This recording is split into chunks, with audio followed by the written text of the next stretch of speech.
I got something on the top window here, and it's really bright. And it's weird because for me, I don't see anything. I just heard I don't know if I was even all the way asleep or what, but there was a huge crash outside. So, update. I found out what that crash was earlier. What it was... These paranormal explorers thought they were alone in the woods until strange sounds, shadow figures, and terrifying screams started coming from the darkness. In this video, we'll go through most terrifying paranormal encounters caught on camera that still remain unexplained.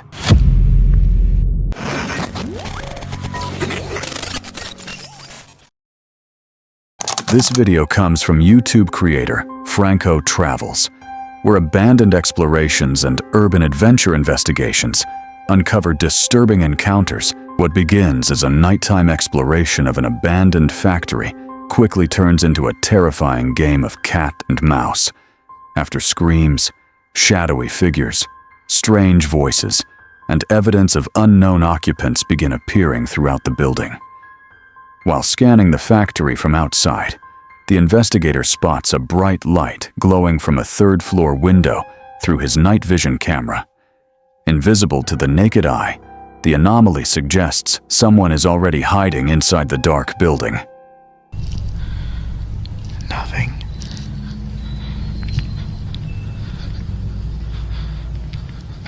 Oh shit.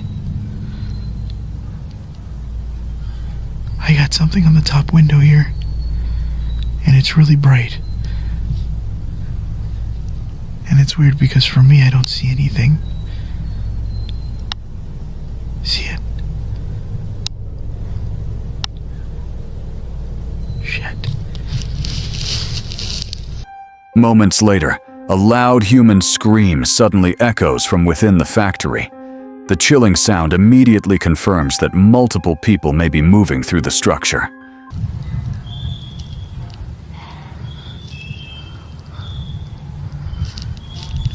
Damn it. As of right now, I'm keeping an eye on that window. I could barely see like a hint of light. It looks like a candle, but I wouldn't have seen it had it not been for night vision. But I did just hear what sounded like yelling.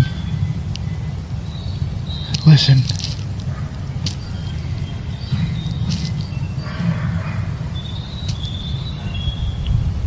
Oh man, this is nerve-wracking. After entering the building, the investigator begins hearing distant voices bouncing through the empty hallways. The tension escalates further when a clear, mocking laugh rings out from somewhere above him in the darkness. On the third floor, the investigator discovers 3 freshly lit candles burning on a makeshift altar. Beside them sits a disturbing wooden mask carved into a permanent scream. As he examines the scene, the sound of a child crying can be heard somewhere outside the building. I can see the candle. I just turned off my flashlight. I can now see the light.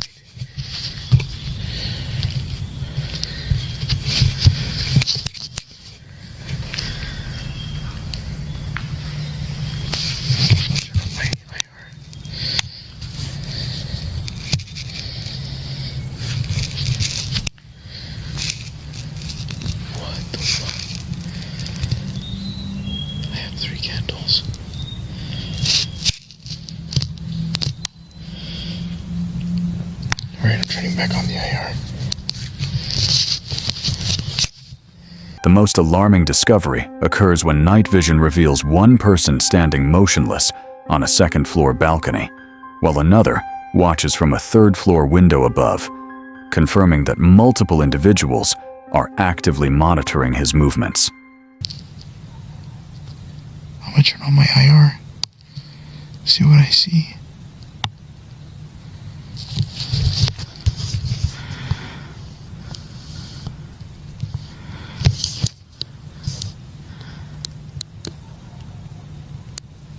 Oh shit. There's somebody right there. Right on the second floor. They're just staring at me, I think.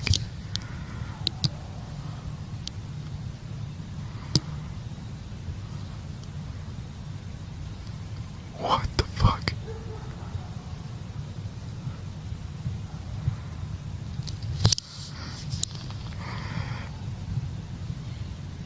There's somebody right on the second floor there.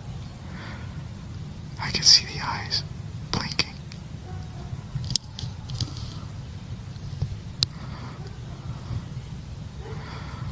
Oh my god, that is some creepy shit. There's somebody on the third floor right now.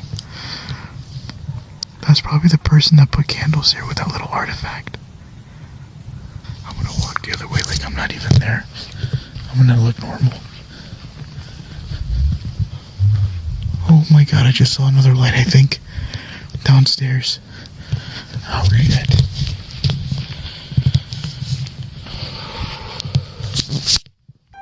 Just as the investigator discusses his next move, a woman's laughter suddenly echoes through the factory once again, reinforcing the feeling that he is being followed through the building. Usually I don't go in with my flashlights blazing until I'm pretty sure that this place is empty. Hold on. I hear voices already. I like how right when I was talking about that, I just start hearing laughing. You hear that? Okay. I'm gonna keep going in anyway. If I run into people, I run into people. See what happens. Well, that sounds like a woman laughing. Meaning she's probably not alone. Oh god, it is cold. The investigation ends with one final scare inside a chemical laboratory, when several glass bottles suddenly crash from a shelf moments after he enters the room, prompting a rapid exit from the building.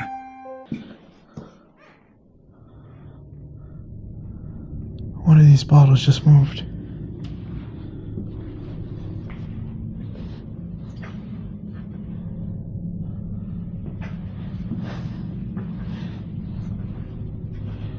It's probably a rat. Look. The bottles in the back here fell.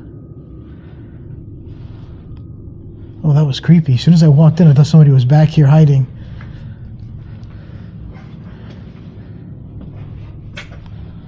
I like how you see all these bottles.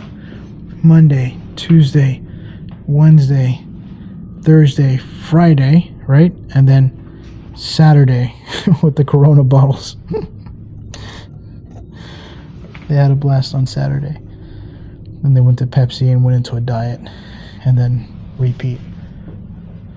Alright. Well, I don't know what that was about. Maybe it happens again. This reminds me of when I was used to work at the hospital. These look like morgues. That's exactly how they look like, just like that. With screams echoing through empty hallways, shadowy figures appearing in the darkness, and multiple unknown individuals seemingly tracking the investigation from start to finish, the true nature of what was hiding inside the abandoned factory remains completely unresolved. If you discovered that multiple unseen people were silently watching your every move inside an abandoned factory all night, would you keep exploring or head straight for the exit? This video comes from YouTube creator Exploring with Bear, where solo wilderness expeditions document disturbing encounters deep within isolated forests. What begins as a routine overnight camp quickly turns into a terrifying survival ordeal after violent impacts, unexplained footsteps, and signs of a hostile intruder begin surrounding the campsite in the middle of the night.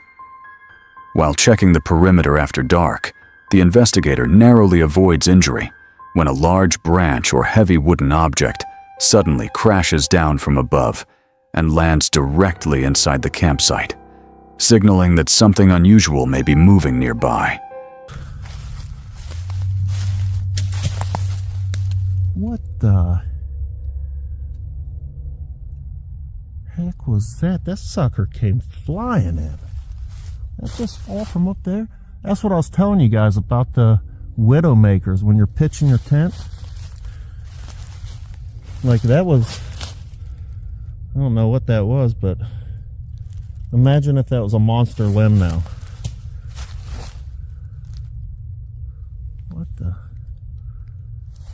What is that noise coming from the lake?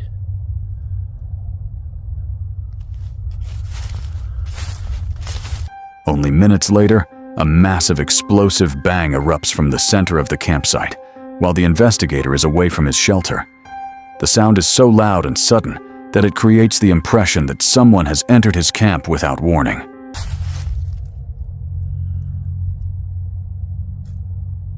Did you guys hear that? That was a big frickin' bang by camp.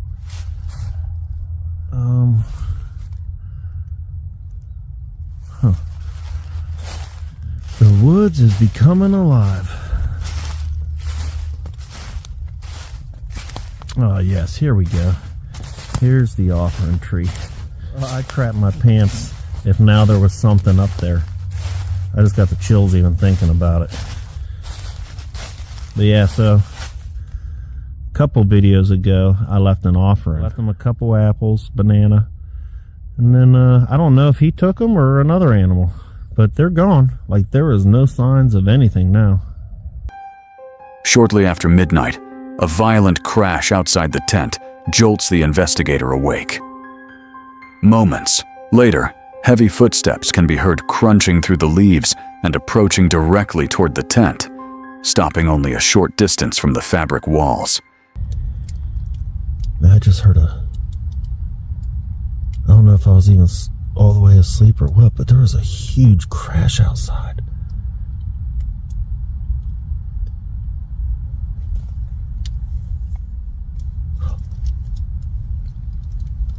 Do you hear that?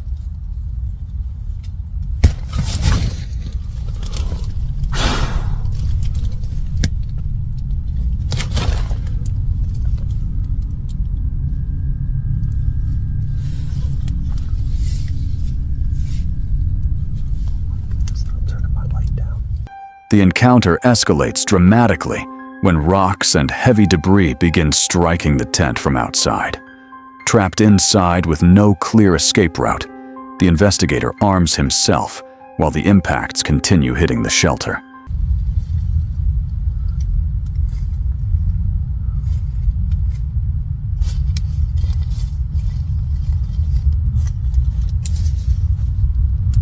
Something is standing right outside of the tent. It walked right up to the tent. Do you hear it? There it is again.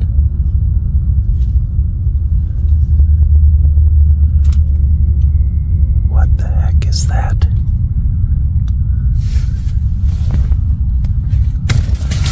Oh.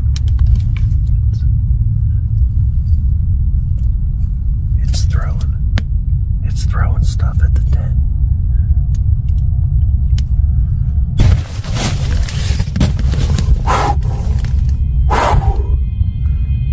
I'm armed.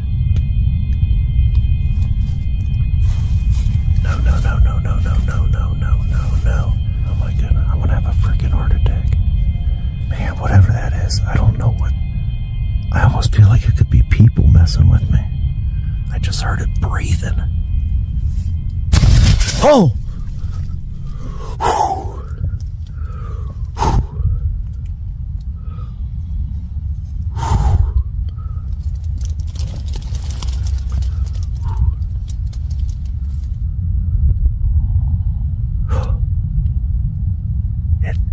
I can hear it.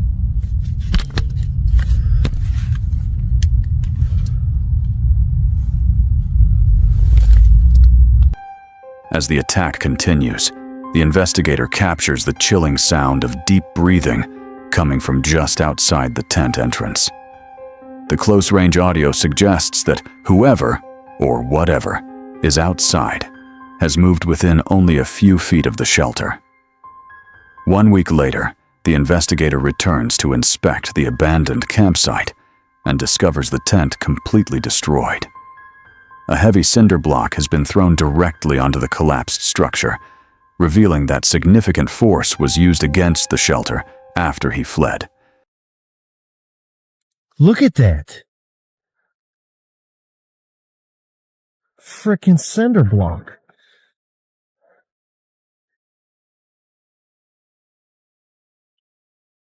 Someone destroyed the frickin' tent. I wonder if they thought I was laying in there when they threw that block on it. Man, that would have messed me up. Man, it looks like somebody was trying to hurt me. Yeah, so it's official. There's a frickin' maniac or something out here. Frickin' psychopath. Man, that is crazy. Oh, it's ripped up too. Look at all the rips in it. It's like it was cut. Yeah, look. Where's the door at? Anything in there? A closer inspection uncovers an even more disturbing detail. Multiple sections of the tent have been deliberately sliced open with what appears to be a sharp blade, suggesting that a human intruder may have targeted the campsite after dark. With heavy footsteps approaching the tent, rocks striking the shelter throughout the night, and clear evidence of deliberate damage discovered afterward, the terrifying encounter raises a disturbing question. What would have happened if the camper had stayed until morning? This video comes from YouTube creator Restless Wanderer Backpacking, where remote backpacking expeditions and wilderness adventures document real encounters with the dangers hidden deep inside America's most isolated backcountry regions. What begins as a routine backpacking trip through the Great Smoky Mountains quickly transforms into a terrifying survival situation after hikers discover an abandoned campsite connected to a highly aggressive black bear guarding a deadly secret deep within a remote valley. While exploring an isolated section of the backcountry, the hikers come across a fully established campsite that appears completely abandoned. Personal belongings, food supplies, and even a cell phone remain scattered around the camp, as though the occupant had suddenly vanished. A lone predatory male. So just a heads up, who knows what happened here, but for all of us to know. So these guys were hiking down the valley, making their way towards camp. Like I said, they had seen more bear sign than normal, and they had noted that on their way down. When they get to the bottom of the valley, they get to their campsite, and they notice somebody had already set up camp there. There was a tent set, there was a makeshift picnic table, and in fact here, this is part of the video here. If you look, that right there's the second hiker. The guy taking the video is the first hiker. This is that little makeshift table that people have made. It looks like out of wood and logs. But they got to that table. Another camp had been set. So they started setting up where they had availability, and they started looking around. On the table, they noticed some personal artifacts. A cell phone was sitting there on the table. And to them, it looked like someone had made lunch and then gone for a little afternoon hike while leaving all their stuff out. So at first they were a little aggravated, right? They were thinking, why is he going to leave all this stuff out here? And it looks like even some food stuff. So they set up camp. They go down to the river. The true danger becomes apparent moments later, while the team is near the water preparing to fish. As a camera pans across the opposite bank, a large black bear is suddenly revealed, hiding within the brush only a short distance away. The animal appears to be actively guarding something hidden nearby while carefully watching the hikers' movements. The table, and this guy goes down to the river to do some fishing, okay? And here, we'll take a look at the clip though. Let's watch this for a second. And then I'm going to stop a couple times to make some points. We'll watch it all the way through, and then we'll dive into what it really shows.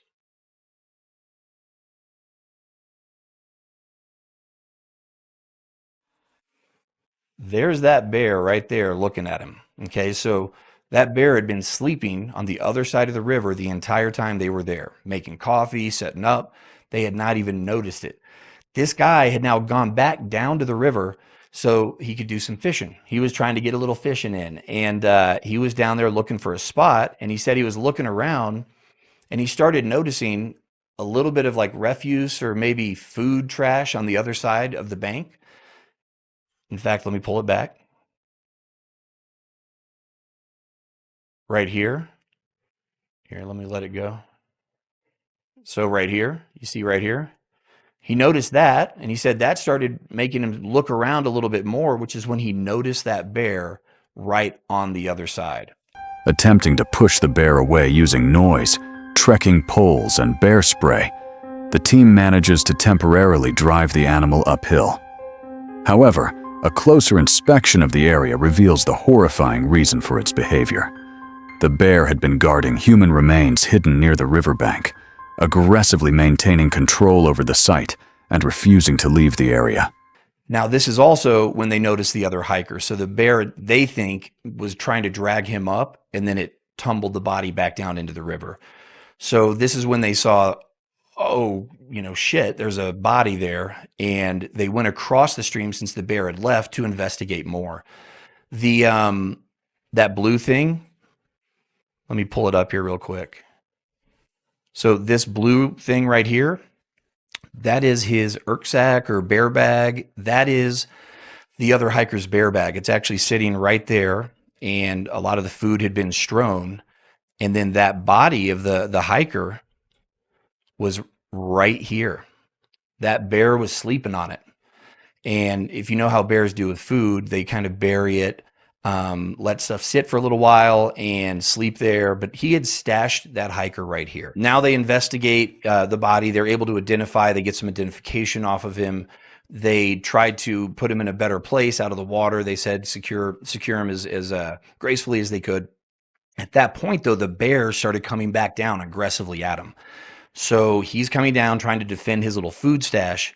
And these guys go back to camp. So they hike back the 20 feet or 30 feet across the river to the camp that they're at and come up with a game plan. And this is where these guys did amazing. They, first of all, broke camp down. Okay. They are miles from cell signal, no beacon with them, and not sure exactly what they're going to do, he was saying. So they broke camp down one at a time. One guy would watch the bear, who was aggressively over there just watching him. The other guy would break his stuff down and pack, and they would take turns while they packed. The situation reaches its most dangerous moment when the bear suddenly returns, charging back down the hillside in an attempt to reclaim the location. With no cellular service and help miles away, the hikers are forced into a tense emergency evacuation while keeping constant watch on the aggressive animal, observing them from across the stream. Aggressively over there just watching them. The other guy would break his stuff down and pack, and they would take turns while they packed. Then they felt the need to one more time try to scare that bear off of the hiker. And they went out very aggressively again with rocks and hiking sticks to no avail. This time they said that bear was not leaving and in fact was becoming more aggressive with them. Then these guys took waterproof index cards, something I haven't carried in the past, but I might now. They took these and rubber band them around trees all around camp and on the trail coming in, explaining the situation, letting people know the danger, and just warning other folks in case they stumble in. With an abandoned campsite, a predator guarding a deadly scene, and an emergency retreat through the remote wilderness, the encounter becomes one of the most disturbing backcountry discoveries imaginable. If you suddenly realized the bear watching you from across the river was not protecting food, but guarding a human kill site, would you investigate further or leave the area immediately before it returned? This video comes from YouTube creator Novice Wild Camper, where solo wild camping adventures and overnight wilderness expeditions across the United Kingdom. What begins as a peaceful winter camp on the isolated moorlands of the Peak District quickly transforms into a nerve-wracking overnight ordeal after a series of strange vocalizations and unexplained sounds begins surrounding the tent under the cover of darkness. At approximately 9:30 p.m., the silence of the winter landscape is suddenly broken by a series of unusual noises echoing across the dark moors. From inside the tent, the camper listens as deep, distorted vocalizations carry through the night, air from somewhere beyond the campsite, immediately changing the atmosphere of the isolated location.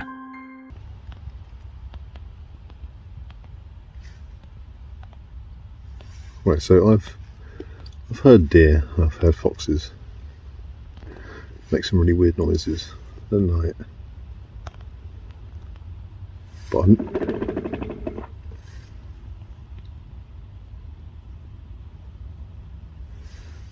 I don't know if you heard that. Not sure if the camera picked it up, but God knows what it is. It's quite a weird guttural sound. I'll try and boost it on the edit, see if you can.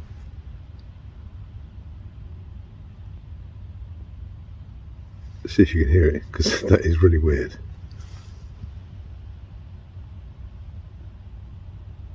Moments later, the sounds appear to move closer. A distinct clicking noise emerges from somewhere near the tent, cutting through the freezing night. The camper pauses to listen carefully, realizing the sound seems far heavier and more deliberate than anything normally expected from the wind or small wildlife moving through the area. I'll try and boost it on the edit. See if you can.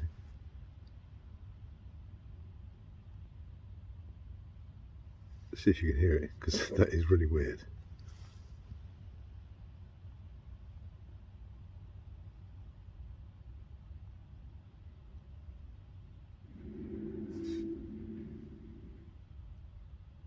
Did you hear that? That's quite eerie. It does not sound like a deer. Definitely doesn't sound like a fox.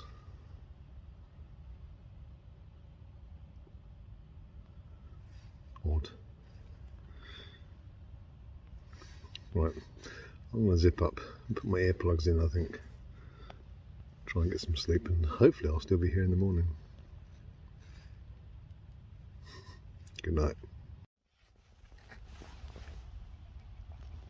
Good morning.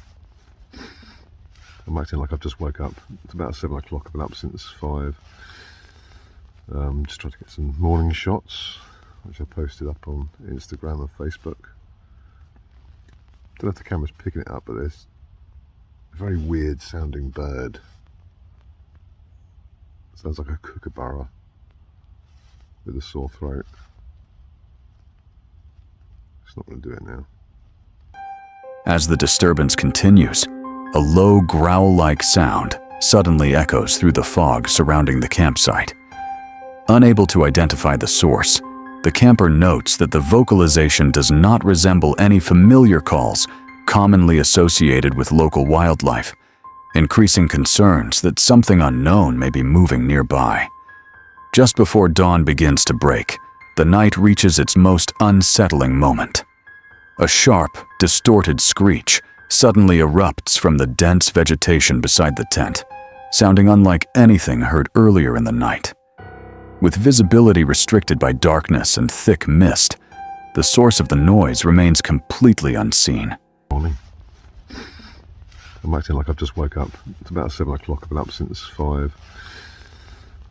Just trying to get some morning shots, which I posted up on Instagram and Facebook. Don't know if the camera's picking it up, but there's a very weird sounding bird.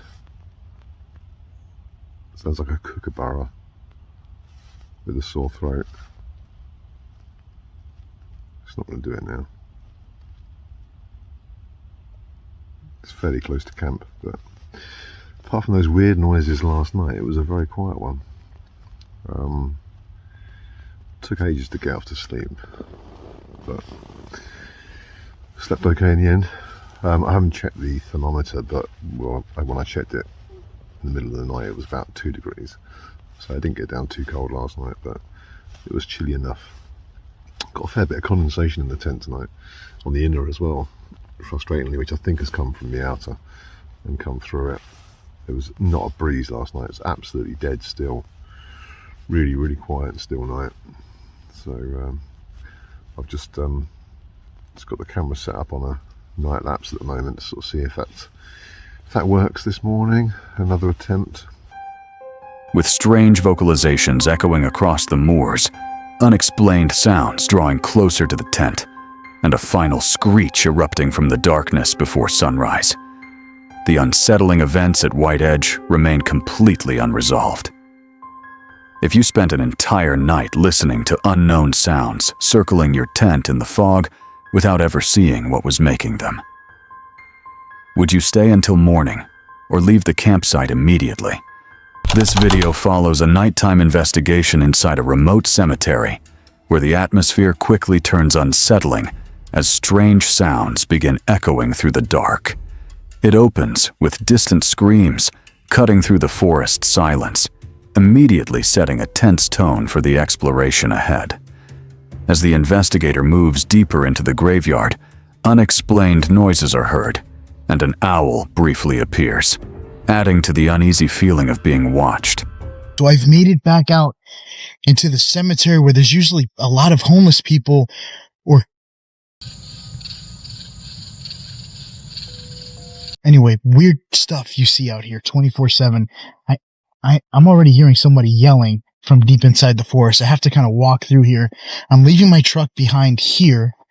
I'm going to make my way on the inside where I'm actually currently hearing what sounds like somebody yelling. I don't know if you guys could hear that, but there's somebody yelling that way.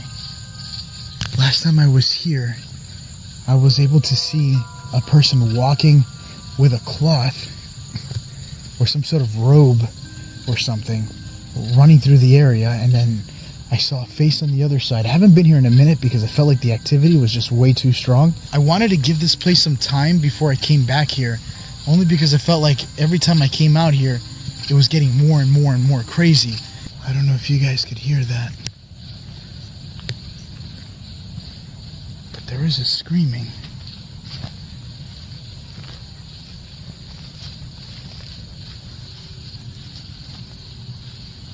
So I found the culprit.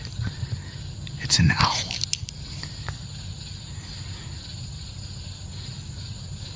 It's just staring right at me.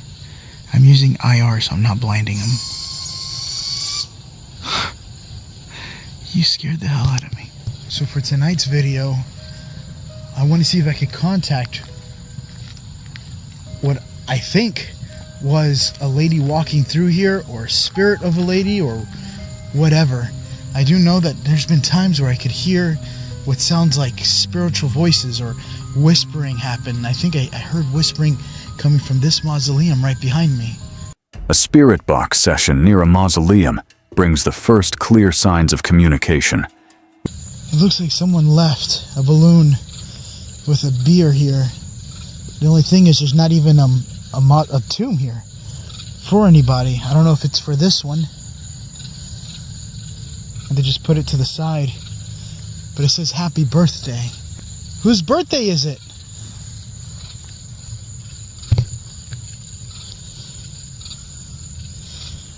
Can you tell me whose birthday it is? The balloon is swinging. Now there's barely... Where I know. Where I know. Where do you know? Right now my current wind speed on my watch is 0. I don't know if you guys could see that, but it says 0. There is a slight gust though. So I'm just gonna let you guys know. It's barely anything for me, but enough to definitely move a balloon. There is literally nothing around me. I'm just standing out here in the middle of the dirt, or in the graveyard.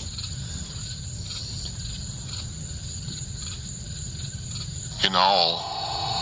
You know what? Ouch. I'm getting bitten alive by mosquitoes. With faint voices responding alongside the strange discovery of a birthday balloon placed in the area. The tension escalates when female screams are heard nearby, pulling the investigation closer to the source. Are you upset it's your birthday? Are you mad that you're not here? I'm sorry if I'm shaking this camera along, but I'm getting eaten alive by mosquitoes right now. Yes. It just said yes. So I am about 40 feet away from the balloon, and I could already hear it sounds like moaning coming from the same area with the mausoleum, the same area where I seen the person walking. Everything is always right here in this area, and I think I just seen what looks like a flashlight. Around the mausoleum, equipment readings and a mysterious light intensify the experience, suggesting something active within the area. Let me see if I can zoom in. So I just seen the flashlight kind of hiding behind these two. There it is, you see it? Right there. Up, it's gone. I'm gonna zoom out. It's really inside the forest. Further attempts to communicate using a RIM pod and spirit box produce unsettling words like curse, stressed, and regret, adding a darker emotional tone to the session. As the investigation continues, the situation becomes more alarming when distant lights resembling people are seen moving through the cemetery, forcing caution and hesitation. Because, with all the things that have happened here, including that crime scene, you see the light?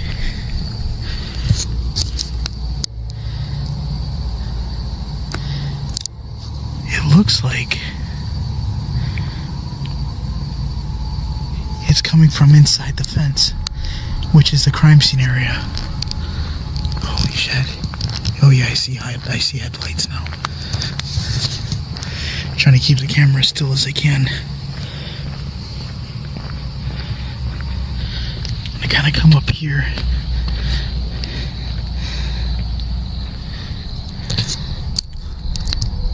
Later, responses referencing Dr. Miller and the sound of crying deepen the sense of a lingering presence tied to the location. The team then explores a new path, where candles are discovered, and the distant sound of a passing train briefly breaks the silence. Back at the mausoleum, unexplained toy-like noises and heavy thuds suggest continued activity nearby. Way above. What the hell is that? Oh my God. Jesus Christ, that scared the hell out of me. In the final moments, a Ouija board is found inside a maintenance area, accompanied by a sudden temperature drop that hints at a strong presence still lingering. And so far the door is still closed to the room. I'm gonna go ahead and switch over to night vision on this one, because it's gonna be hard for me to carry a flashlight while holding two things. See if I can pick up anything on the outside of the door. All I got on that stupid obvious was demon and door. Oh God, it is so dark in there.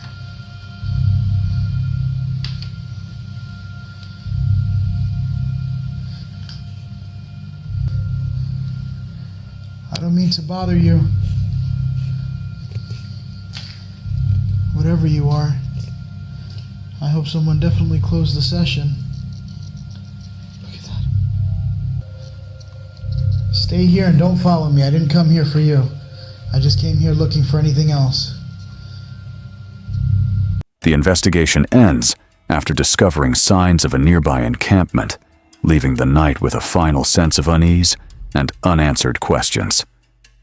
This video comes from YouTube creator Austin Armstrong, where solo camping adventures and wilderness expeditions document unusual encounters. What begins as a peaceful overnight camping trip near Patoka Lake quickly turns into a nerve-wracking ordeal after unexplained noises erupt from the darkness and strange physical evidence appears around the isolated campsite. Shortly after nightfall, the quiet forest is shattered by a massive booming sound, followed by a sharp, snapping impact from deep within the woods. The investigator immediately scans the surrounding trail with a powerful flashlight, but despite the alarming noise, nothing can be seen moving in the darkness. The unexplained disturbance leaves, him feeling as though something unseen may be watching from the tree line. So it was mostly wet. What the? I don't know if you guys just heard that, but like, something literally just went boom over there. Holy crap. I gotta go check it out. I don't see anything. Hello? I'm trying to find a rational explanation too. Like, maybe it was the wood. Later that night, a routine perimeter check reveals something far more unsettling. A heavy metal safety sign that had previously been secured against a wooden camping table is discovered lying flat on a nearby gravel road. The unexpected relocation suggests that a significant force impacted the campsite while the investigator was away. Alright, so, update. I found out what that crash was earlier. What it was, so I put the sign had fallen down in the middle of the road that said like, safe area, no dogs, no weapons. And so I set it up against one of the tables, like one of the camping tables. So I set it up against that because it was in the middle of the road. And I look over whenever I went out to go to the bathroom or something, and it was laying on the ground. So I was like, wait a minute, that makes sense. It was just a sign the entire time. As midnight approaches, torrential rain begins flooding the area, and the atmosphere becomes increasingly tense. Alone in the wilderness with a dying phone battery and no way to drown out the sounds surrounding the campsite, the investigator ultimately abandons his tent and retreats to the safety of his vehicle, ending the trip early without ever discovering what caused the disturbances. Alright, so here's the update.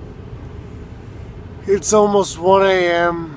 and I bagged out of the tent because it's pouring and I got paranoid as hell. I'm not gonna lie. It's freaky out here by yourself. I'm not gonna lie, it's true. But that's okay. I'm warming up this the vehicle here, kind of charging my phone just in case I need to contact anything. I just figured I would be safer and warmer and better off in this van than in a tent. With explosive sounds echoing through the forest, campsite equipment mysteriously displaced, and worsening weather trapping a lone camper in isolation, the disturbing events at Patoka Lake remain completely unexplained. This overnight expedition into Del Forest begins as a paranormal investigation, a place known for shadow figures, a lady in white, and sightings of a horse-drawn carriage that shouldn't exist anymore. From the start, the deeper they move into the woods, the more the environment feels wrong. Overgrown paths, complete isolation, and a silence that feels deliberate rather than natural. I've come out to Delamere Forest, heard loads of reports of paranormal activity out here. Horse and carriage being spotted, to lady in white being seen roaming through the tree line, shadowy figures being seen darting in and out of the trees, as well as a dog-like creature being spotted out here. So I've come out with Ming's Paranormal. We're going to do an overnight camp. We've got here, as you can see, a little bit late on. So we're going to go find a camping spot, and then we're going to jump into a ghost hunt, a paranormal investigation to see if we can capture any of the spirits of Delamere Forest. Finding a campsite becomes a struggle in itself. Hours are spent navigating uneven ground and dense forest until they finally settle near a remote water edge, far off the main trail. Even then, the feeling doesn't ease. The darkness here feels heavy, like it's pressing inward from all directions. Through the trees. So yeah, we have been walking for a long time out here, so I can't wait to get the tent up, get another cup of coffee, have a bite to eat, and then come up with a plan and venture off on our own and do our own investigations. So yeah, look at that. I'm sweating. We've been walking around out here for around about 2 hours. We have heard a few little noises, but we're not 100% sure yet. I thought I heard somebody walking behind us earlier. Turned around, there's nobody there. Ming didn't hear it, but yeah. Try and get these tents up, because this is a first for me. You ever built a tent in the pitch darkness in the middle of the woods? Mate, I've only had this tent up once. So this is going to be interesting. Right, so it's not the flattest of land, but it should do for what we need it.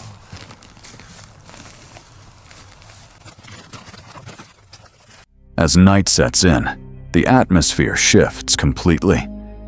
What begins as quiet camping quickly turns into something more unstable. Distant noises start moving through the trees, branches snapping, subtle movement where nothing should be. At first it's dismissed as wildlife, but the timing and direction of the sounds make it feel intentional, almost like something pacing around them. Then the forest changes tone entirely. A sudden sound breaks the stillness, something like movement rushing through the undergrowth, followed by what both describe as an unsettling human-like presence nearby. Not seen, only heard. And then it stops. Dead silence returns, but now it feels worse than before. That's when the real escalation begins. Well, I'm going to pull the spirit talker out shortly and see if I can communicate with anything here. Then I'll take you for a walk through this forest. We'll go up to the footpath. You just never know, we might capture a glimpse of the horse and carriage, which would be amazing, wouldn't it? But yeah.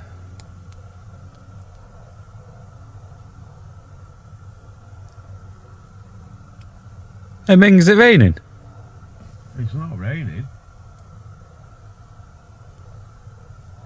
No. It's not forecast rain tonight. It's definitely not raining out here. Listen. I just heard tap, tap, tap, tap, tap. That's why I was asking if it was raining. No. Across the top of the tent. Yeah, it's doing it again. Right.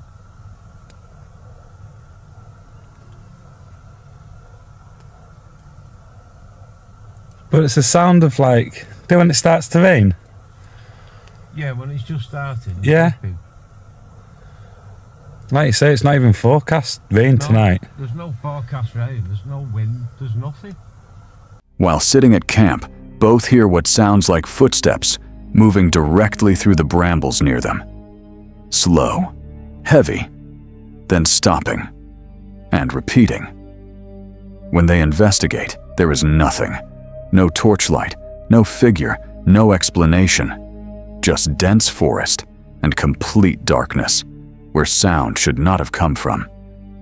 Then comes the most disturbing moment of the night. A sound breaks through the silence that both identify as a woman crying. Not far away, not vague, close enough to feel directionally real. The reaction is immediate confusion and fear, but when they split to investigate, neither finds a source. The forest offers nothing back, no movement, no presence, only stillness that feels unnatural in contrast to what they just heard.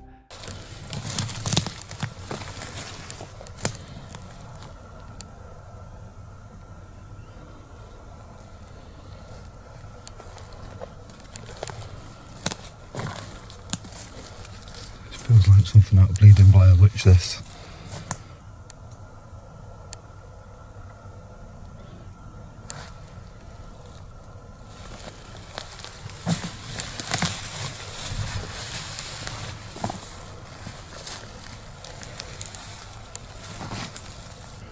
There is definitely nobody on this side.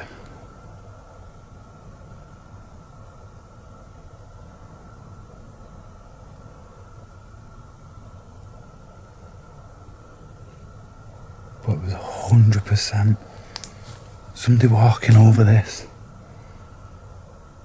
And it's not like somebody was crying, a female crying. Right, gotta get back to camp. I've left everything back there, so I'll go get a spirit talker, K2. Later, as they attempt to communicate with spirit devices, the responses only add to the unease.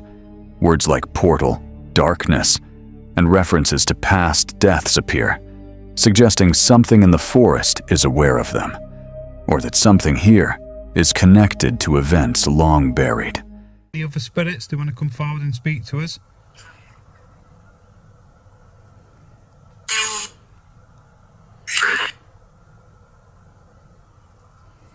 We heard you not too long ago. Oh, we heard something out here.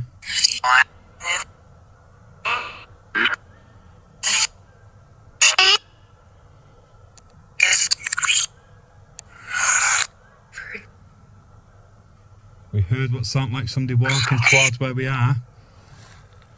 And then we heard a woman crying. Was that you? Yes.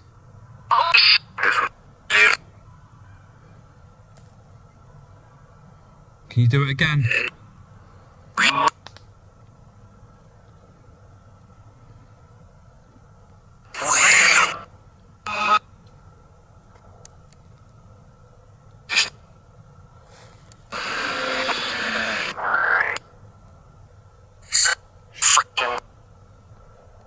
The idea begins forming that whatever people have been reporting, shadow figures moving through trees, a lady in white, unexplained sightings, might not be isolated incidents.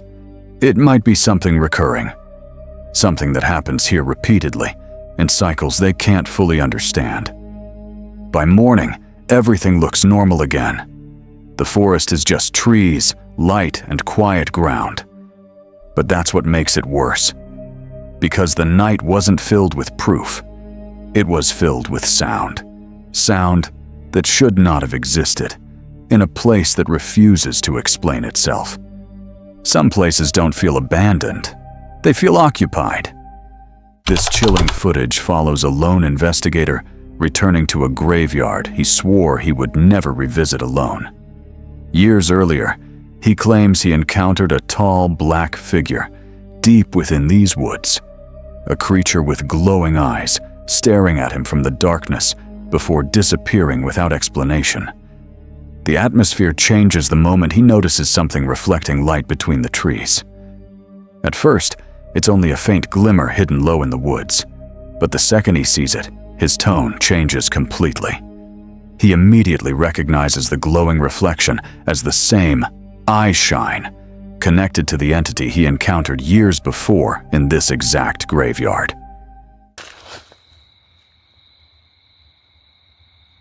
What in the hell?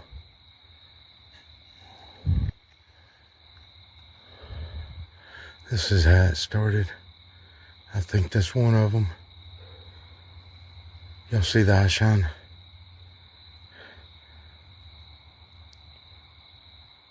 Oh man.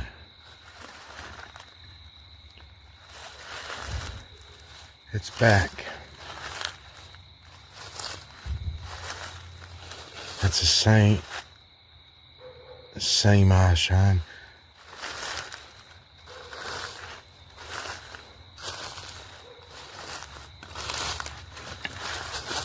That is that demonic entity.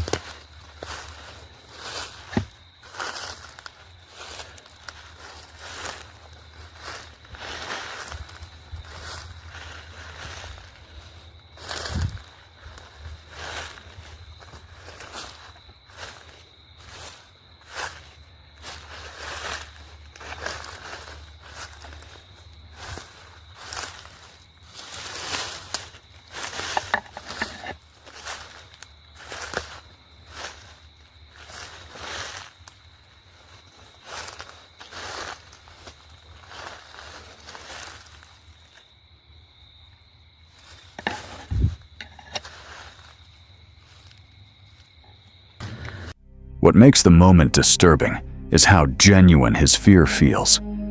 The woods fall silent except for his breathing and the crunch of leaves underfoot. Then suddenly, his flashlight begins malfunctioning while the glowing eyes remain fixed between the trees, unmoving and watching him from the darkness.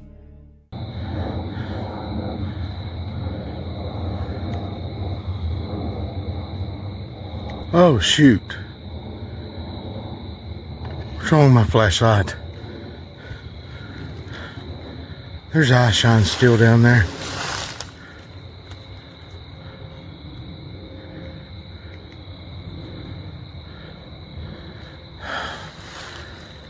What is going on?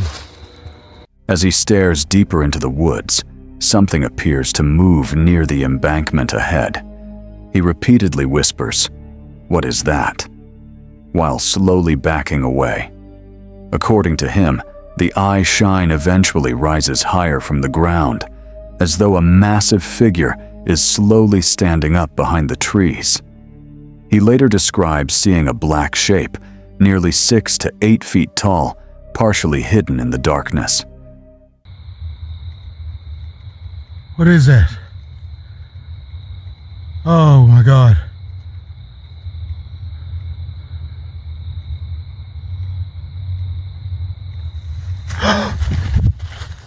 Screw this. Screw this. Oh, screw this. Screw this. Oh, screw this.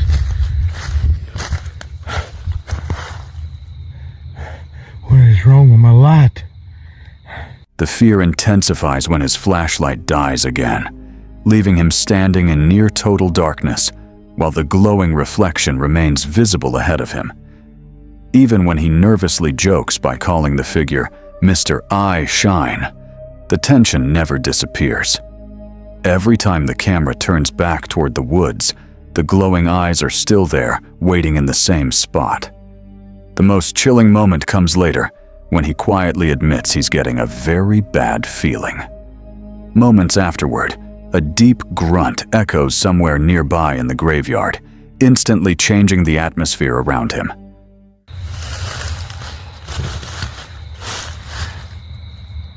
There it is.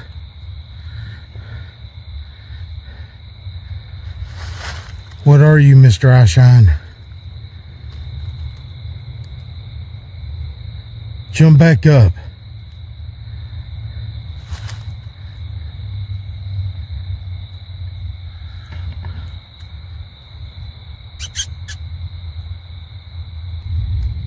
Getting a very bad feeling.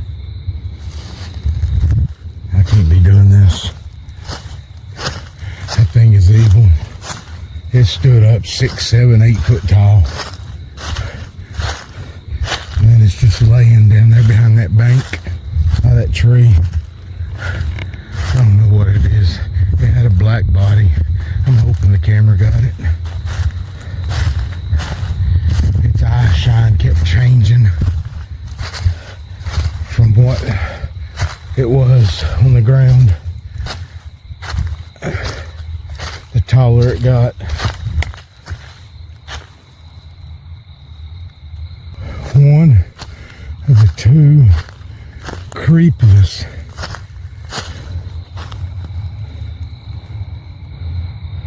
I just heard a grunt. And it wasn't a good grunt.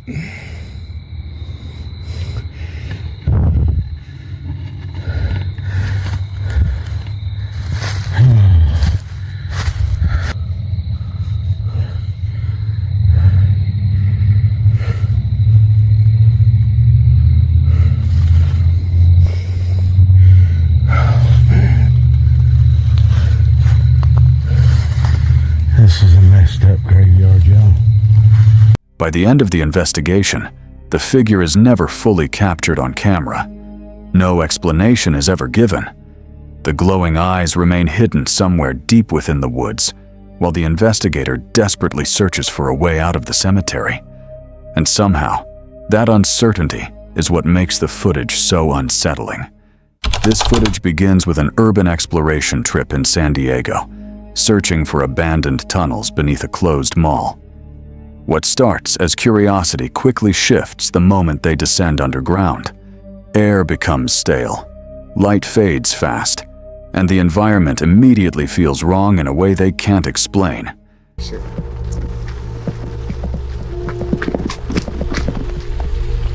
Oh!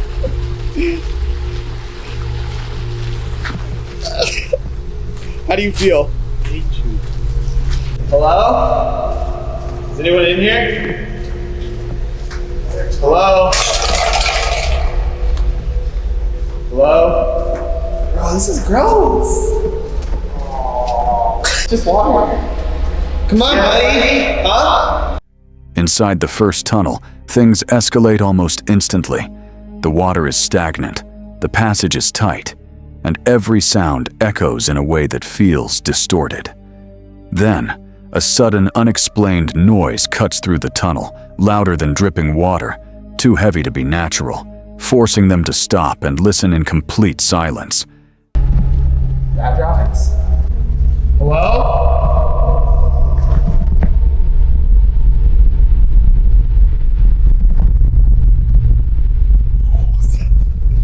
so it looks like that side was a dead end. We're gonna check out one more portion in here where it sounds like the water's flowing. We heard a really weird noise in front of us, so I'm not sure what that was. It kind of sounded like a rat, but it sounded much louder than a rat, so I'm not really sure. Brian, what are your thoughts? It's not like a dog's collar. A dog's call? Oh, dude, imagine if there's like hounds in here. Unfortunately, that way is pretty much a dead end. We can see the dead end, but there's a ton of gross water that's not worth going through because I don't feel like getting an infection in my feet again, to be honest with you. What the hell was that? As one of them moves deeper alone, the situation becomes more intense. The tunnel narrows, darkness thickens, and visibility drops to almost nothing. Then panic hits when strange movement appears ahead in the darkness, followed by chaotic reactions, retreat, and the disturbing presence of bats suddenly filling the air around them. I can see what's down here. Let's go.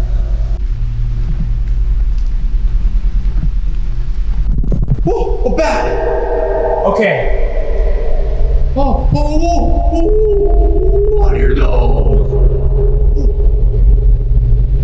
Okay, there's a bat. Hi, buddy. And then there's those. Okay, so that's a dead end. Now I gotta make it back. There's bats everywhere in here. The second tunnel is where everything turns truly unsettling. From the entrance, warning-like markings already set a heavy tone, but once inside, the atmosphere changes completely. The tunnel feels longer than expected, the air becomes harder to breathe, and water drips echo like footsteps in the distance. Then the psychological pressure begins. As they move deeper, they start hearing things that don't match their movement, whispers that stop when they stop, faint sounds that seem to respond only when they speak. The tunnel feels less like a structure and more like something that is reacting to them being there. The most chilling moment comes when they notice writing inside the tunnel. Messages like, "Turn back," appearing directly in their path. Not at the entrance, not outside. Deep inside, where no natural source should be able to place them. To hell. Go back to hell. I know when and where you are. Run. Follow the blood. Turn back. Hello? Brian, why is there something that say turn back all of a sudden? You okay? Yeah. Are you sure? Yeah. How do you feel? I don't like nasty stuff. Is that the only reason you don't like it in here? Because it's gross?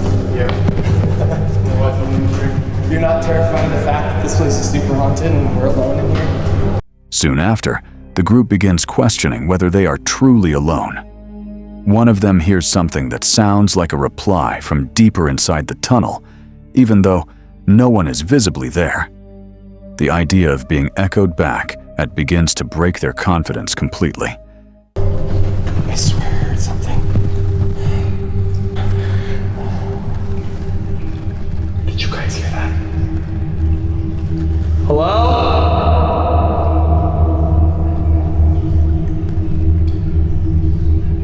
Do I hear like footsteps? Yeah. Do you hear that? Okay, we can't turn around. We always turn back, Brian. We have to see what's up there. Gotta give him the good contact. Let's just hope we don't die. Because that would kind of suck.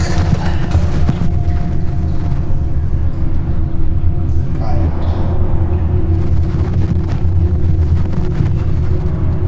Hello? Then the situation reaches its peak.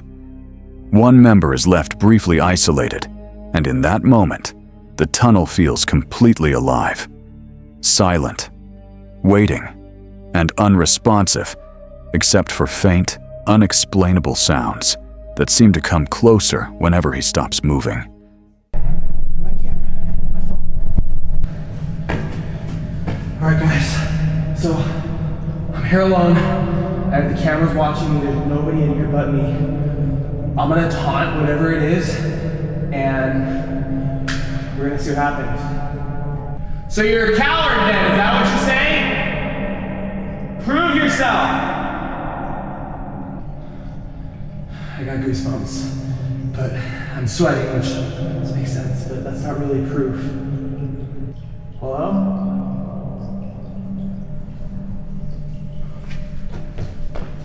Hello? Dude, hello? Brian, is that you?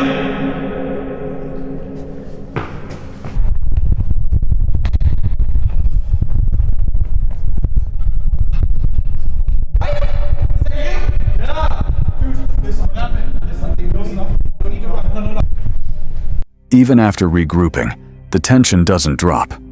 The air feels heavier, movement feels watched, and every step toward the exit feels like something is following just outside their awareness.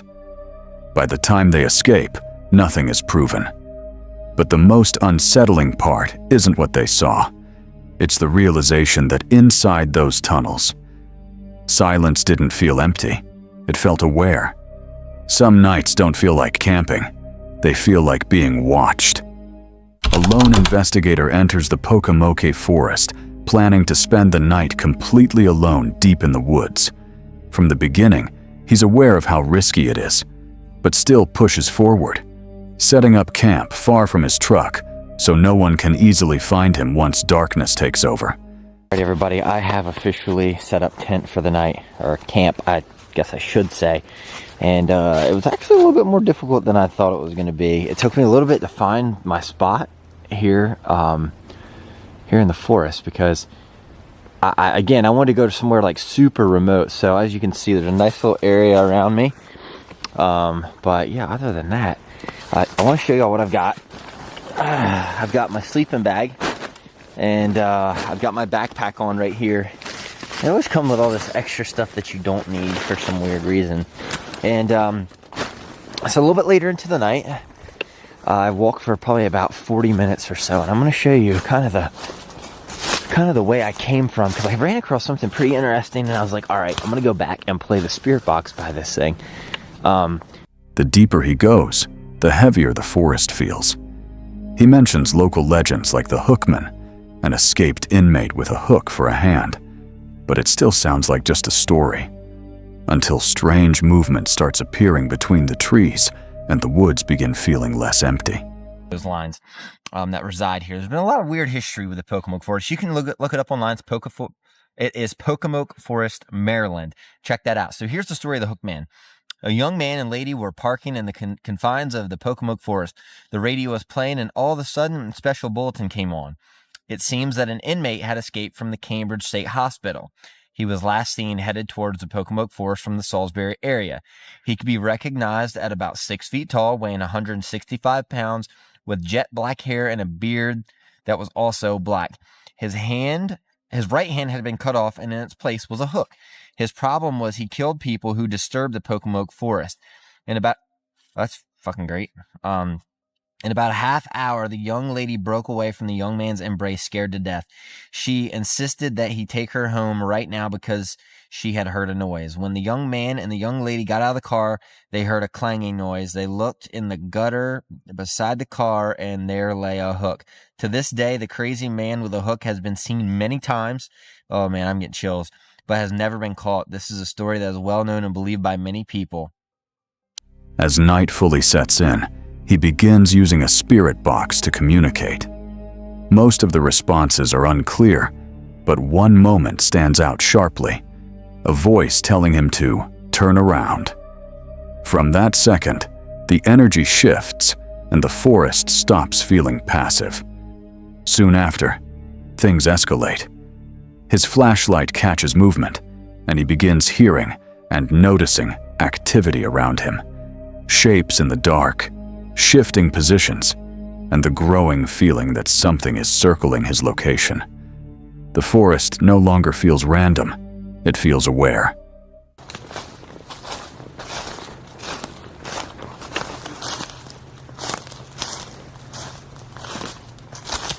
Oh, jeez. Trying to figure out. Oh, shit.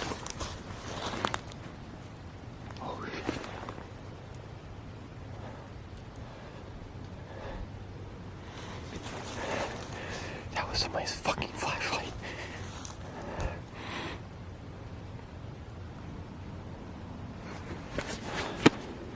I gotta be able to make my way somewhere.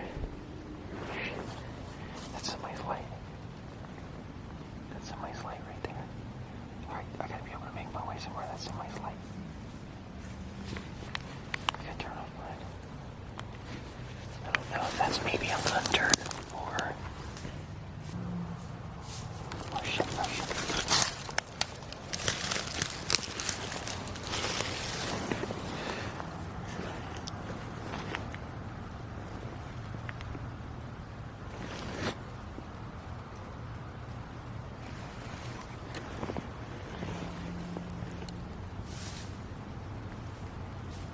At its peak, he admits he may actually be in danger, trying to rationalize it as hunters or animals.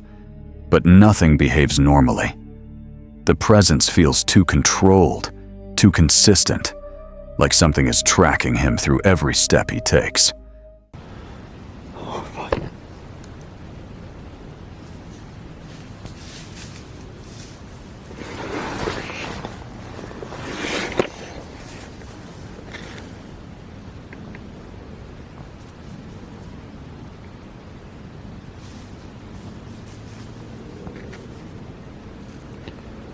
Oh, shit. Oh, I'm gonna fucking stab the person.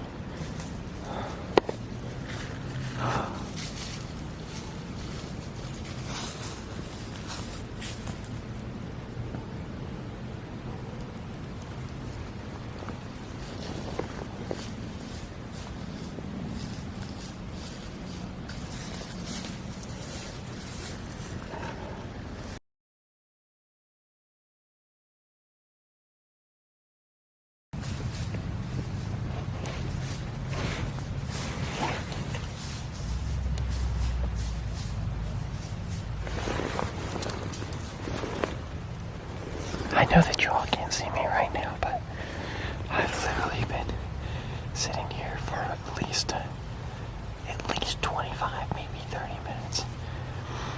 Oh, jeez.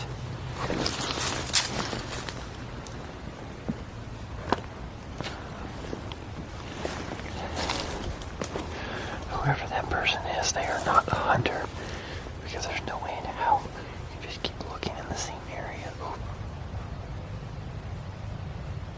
I've been posted up in this tree for a little bit now, and I'm trying to remain calm and be rational and think that maybe that's just a hunter, but I still don't know what a hunter would be doing out here this damn late at night. I'm sorry, but unless you're spotlighting deer, you're not hunting out here. But I'm debating on whether or not to pack up my tent and leave, or just leave. By the end of the night, there are no answers. Only exhaustion, fear, and the lingering realization that whatever is in the Pocomoke forest didn't feel random. It felt like it was paying attention the entire time. This footage follows a solo woodland investigator returning to a forest where something has been repeatedly entering his land. After a trail camera disappears without a trace, strap and all, he becomes convinced someone is actively moving through the woods at night, avoiding detection. So I just want to welcome everyone back to my woodland. Anyone that's been following the channel, especially recently, will know that I've had some sort of intruder in this wood. I'm on the south side of the property today at the furthest point. I've been through the woodland checking on my trail cams. Last week I did have one trail cam go missing. Can't find hide nor hair of it. Not even the strap was left on the tree. So that's just come up missing. It's almost as if someone's unstrapped it and took it with them, like, 'cause obviously they've been caught out or something. All of the other trail cams though are still in situ. So stick around. I've got a great deal planned for this video, so I have actually got a couple of experimental things that I want to try. I do want to try and set up that sort of dummy camp a couple of 100 yards away from me whilst I'm set up in a stealthy camp, and I have my night vision binoculars trained onto where the camp is. Using weeks of drone surveillance, he eventually captures something that changes everything. In the slowed footage, a human-shaped figure can be seen walking across a clearing where no one should be. What makes it worse is the behavior. No hesitation, no awareness of the camera, just calm movement through restricted woodland, as if it belongs there.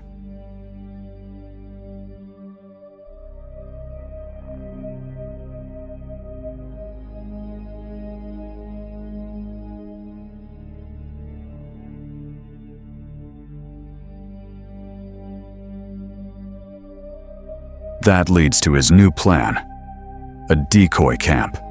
He sets up a fake, lit tent deep in the forest, while he hides at a distance with night vision, watching silently. The goal is simple: lure whatever has been entering the woods into revealing itself. It was left in the comments of the last video, and I thought it was a pretty good comment, to be fair, to set up a decoy camp a couple of 100 yards away from where I'm going to be stealth camping, and then basically keep an eye on it with night vision equipment and hit the record button if it's needed. Unfortunately, the stealth camp does mean no lamb steaks, no cooking, no making cups of tea. It's just going to consist of an old Tesco sandwich, some flat Pepsi Max. So yeah, I'm all set up now. I didn't want to give it away where I was camping, so I didn't film too much, but I'll spin you around and show you what I've done.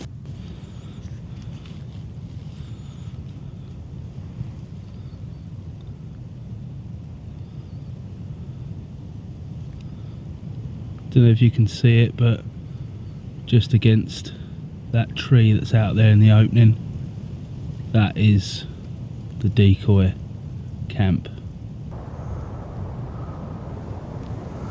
I'll show you exactly where we are with an arrow.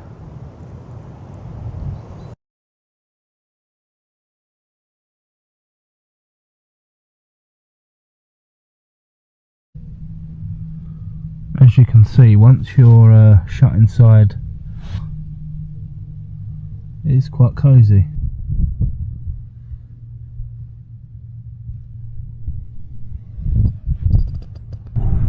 This is just a test on the decoy, which is a good 120 yards off the edge of the woodland. So that tree is 97 yards. Keep getting false readings from the laser on the rangefinder hitting the grass.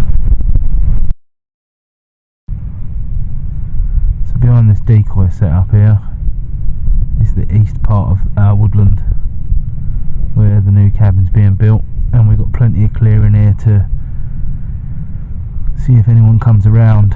I'm going to put a cob light inside and turn it on just as it gets dark, so as it acts as a bit of an attractor. That wind's getting up. In the event that we are successful, I will hit record on the night vision binoculars. I'll also light that area up with a high powered torch that I've got, and I shall shout the odds in, hopefully. As darkness falls, the forest begins to change.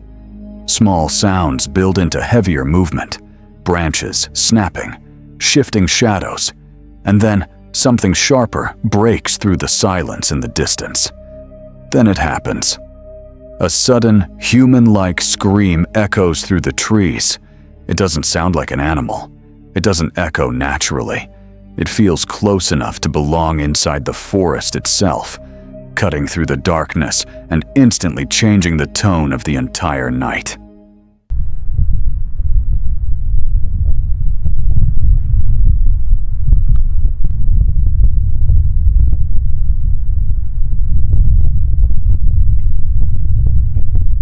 If that was a stick that's fallen out of that tree or something was thrown.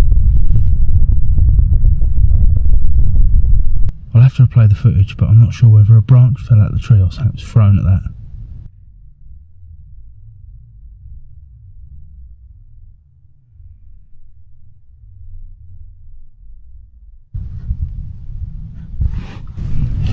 I'm going to keep this light as low as I can, but it sounds like a woman shouting or screaming. Jesus. Jesus. The hell is that? What the hell is that? Switch over to night vision 1 second.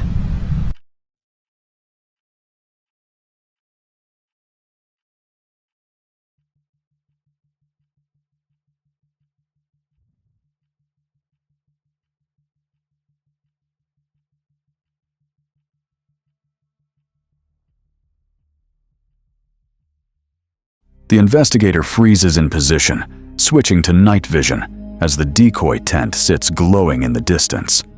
But instead of movement rushing toward it, everything stops. The forest goes quiet in a way that feels intentional, like whatever made the sound has realized it's being watched. There are no footsteps, no second sound, no visible figure. Just complete silence stretching across the trees, as if the forest itself is holding its breath. Well, I must say I have no rational explanation for what the noises were last night, but that was where it ended. There was no more noises or anything like that, thank God. That's not to say there isn't a reasonable explanation for it. It might be an animal that I just haven't heard before. I can't think of what one. So I'm definitely up for camping in this spot again, but next time I'm going to actually bring a tent with me and a few more sort of creature comforts with me and have a bit more of a good time rather than sitting in a little corner huddled up. By morning, there is no explanation. Only the unsettling certainty that something responded to the trap, but chose not to show itself. And the most disturbing part isn't what appeared in the woods. It's the feeling that whatever was out there knew exactly when it was being watched and decided to stay hidden anyway. This video comes from the channel Under the Weather, where the creator explores dark folklore, ancient rituals, and abandoned or historical locations, often blending storytelling with atmospheric nighttime exploration. In this episode, he visits one of the oldest cemeteries in Scotland on Halloween night, intending to perform what he describes as an Evil Dead incantation.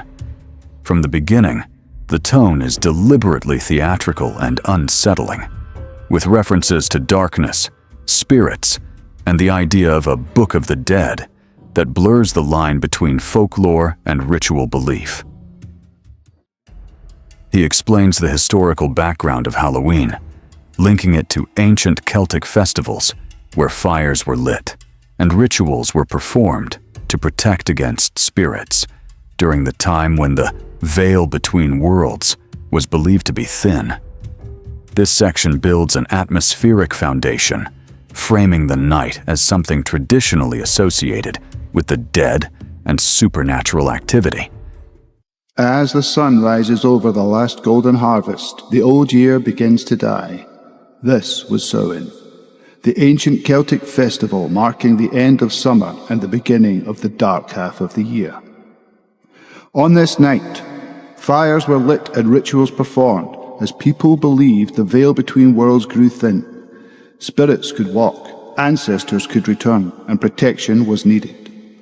Druids resided over the flames, guiding ceremonies meant to ward off what crossed over. Over time, these pagan rituals were absorbed, reshaped, and softened, until ritual fires became lanterns and carved turnips became pumpkins.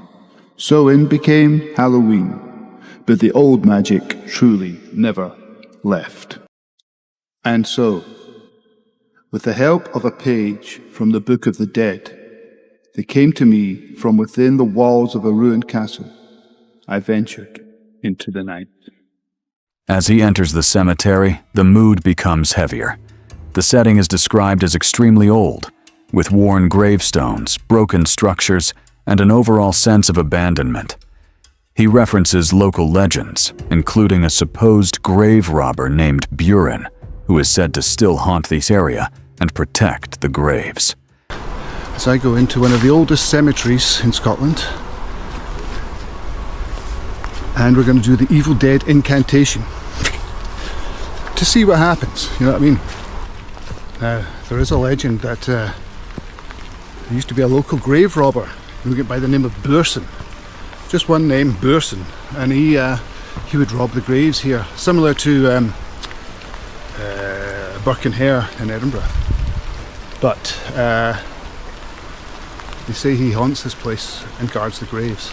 The intention of the visit becomes clearer as he prepares a scroll containing the incantation he plans to read at midnight.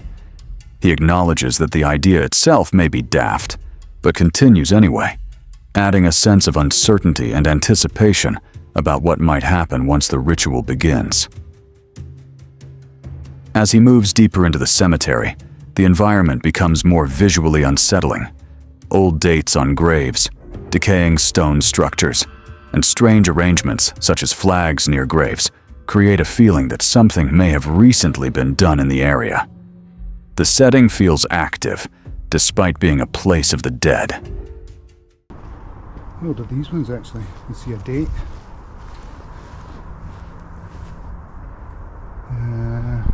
Not really.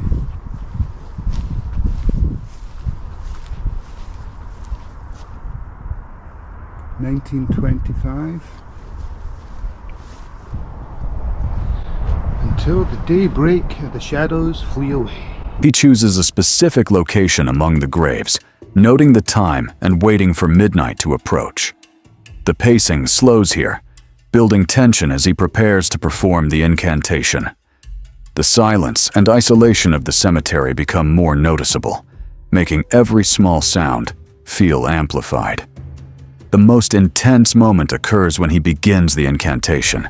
The atmosphere shifts sharply as he reads aloud, with visible nervousness and hesitation.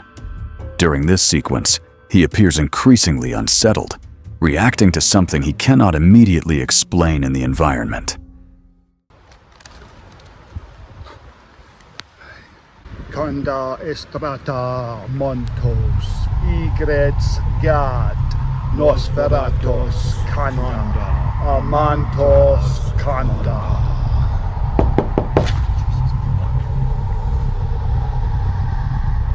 Something fucking came over my shoulder there. Oh shit.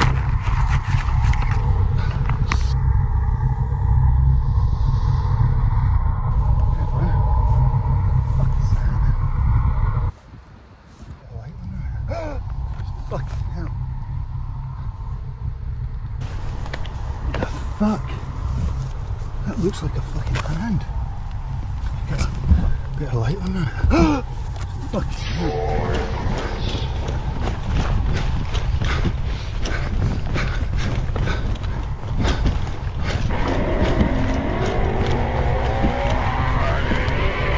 The tension peaks when he believes he sees or feels something near him, describing a sensation of contact or presence behind him, while focusing on what he thought resembled a hand-like shape nearby.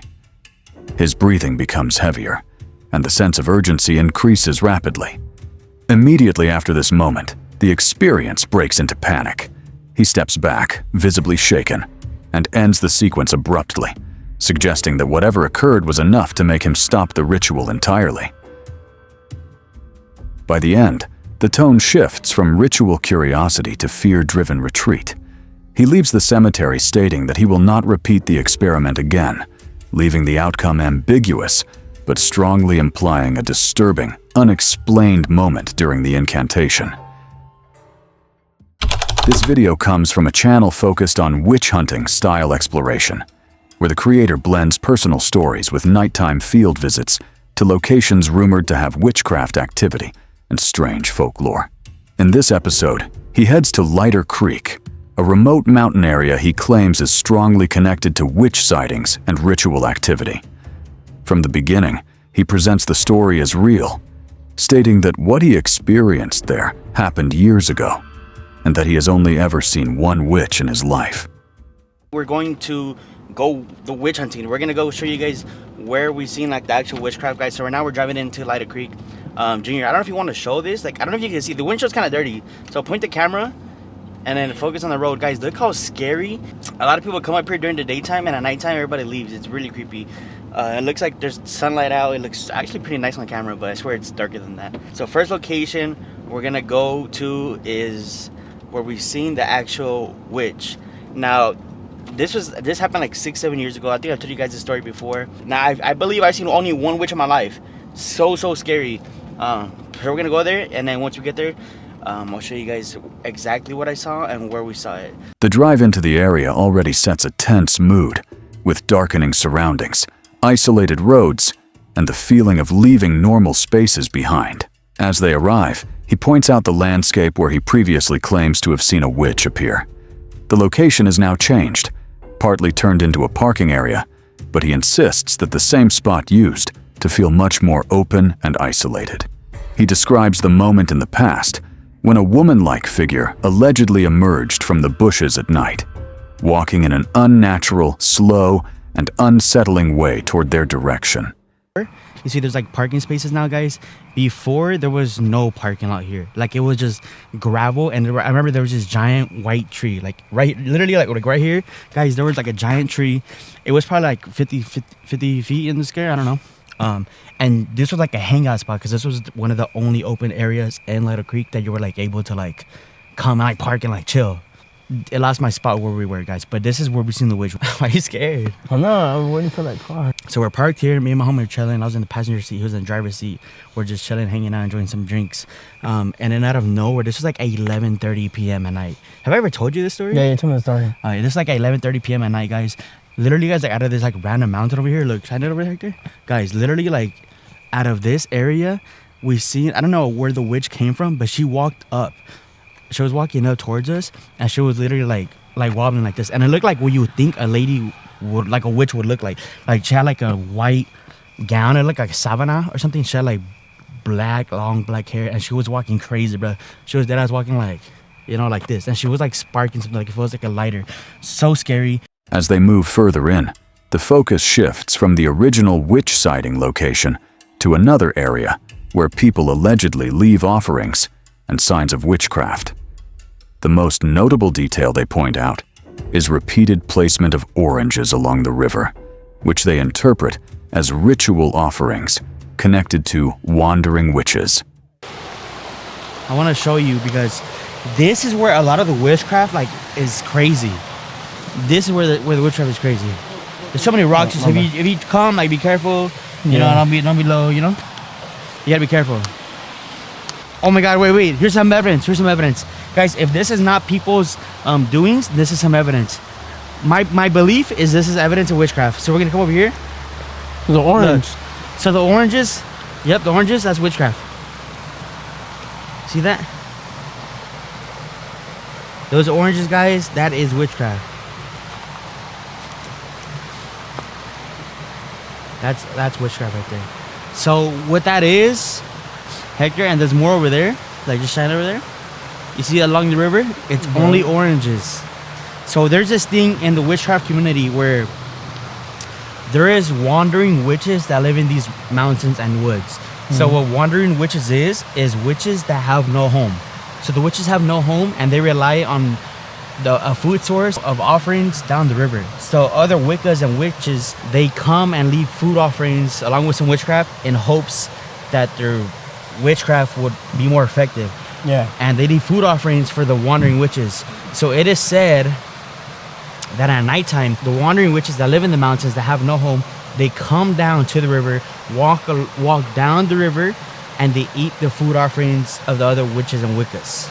So there's some more oranges over there. It's so crazy, guys. This is like definitely witchcraft. Sometimes you'll see the oranges with like flowers and pictures of people. It's pretty crazy experience. It's pretty crazy to see it. This is probably here all day, and people must have kicked it or whatever. As they explore deeper, they find more scattered oranges and signs they believe are linked to ritual activity. The environment becomes more physically difficult as well, with thick bushes, thorns, and unstable terrain making movement harder and limiting where they can go safely. Toward the end, there is a brief moment where they hear or sense something unusual in the surrounding bushes, though nothing is clearly shown or confirmed on camera. The uncertainty of the sound adds a final layer of tension before they decide to leave the area. Just showing you guys the actual location, and then the third time we're gonna come more prepared with more people, more flashlights, and see if we could find. Did you hear that? I heard something earlier, but I wasn't tripping. But I heard something over there. There's like something in these bushes. Yeah. But I heard it like behind that tree, like in that area. It was like kind of over there. Yeah. Hello? Wow, we can't. Want me to risk can't go over there? Hello? Wow, we can't. Want me to risk can't go over there? No. You'll get really caught I would risk it, but there's nobody out there. The video closes with reflections on how the location feels completely different at night. Calm and normal during the day, but unsettling and unpredictable after dark. He ends by suggesting they may return again in the future with more preparation and more people, implying that the investigation is still unfinished. This video comes from a solo creator who performs a psychological experiment on himself by being tied to a chair in the middle of an old cemetery and left there alone overnight. The goal is simple. See how fear builds when you're completely isolated and unable to move. From the beginning, the location feels wrong. The cemetery is described as ancient, surrounded by abandoned houses and local stories about strange, unexplained events. Even before the experiment begins, the atmosphere already feels heavy and unsettling. Once tied to the chair, the fear sets in almost immediately. He can't move, can't turn around, and quickly becomes convinced that something might be standing behind him. The presence of graves all around only amplifies the feeling of being watched. Down as securely as possible, and of course, I needed someone to tie me to the chair and leave, leaving me completely alone with my thoughts and fear, stuck in the middle of a cemetery with no way to move. Я обосрался только что. Чего? Веточка за веточку отцепилась. Я думал, из кустов что-то выбежало. From the very first minutes after being tied up, I felt genuinely uneasy. I couldn't move, couldn't even turn around, and the feeling that someone was standing right behind me kept getting stronger. Being surrounded by these crosses made it even worse.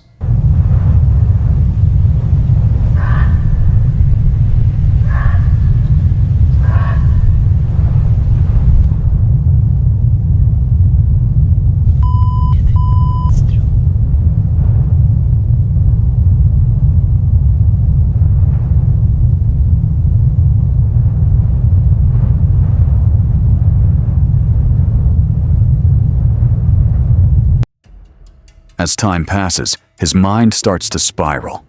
Every small sound, wind, insects, distant movement begins to feel like a real threat. He describes the sensation of cold air behind his neck, like something breathing just out of sight. Time started to drag endlessly. My imagination was running wild, and every little sound turned into a potential threat. I swear, it felt like someone was standing behind me, breathing cold air down the back of my neck.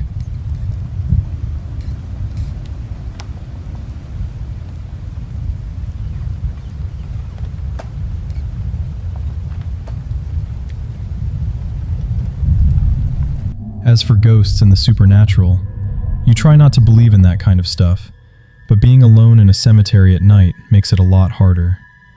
Then your mind starts going somewhere else. What if wild animals come out of the nearby forest? Or stray dogs? You can actually hear them pretty clearly nearby. And I'm just sitting here tied up.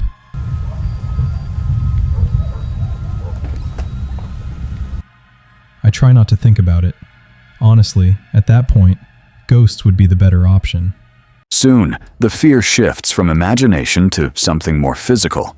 He starts hearing movement in the bushes around him, running sounds, low noises, something circling nearby. In total darkness and silence, even the smallest noise feels dangerously close. At some point, I started hearing something moving around me. Something was running nearby, making disturbing noises from the bushes.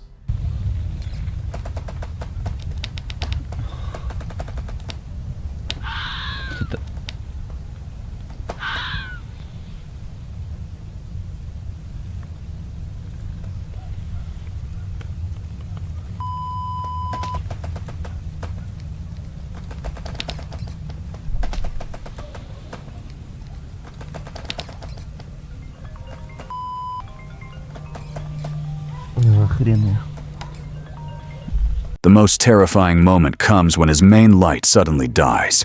The area goes dark, and the backup light begins to fade as well.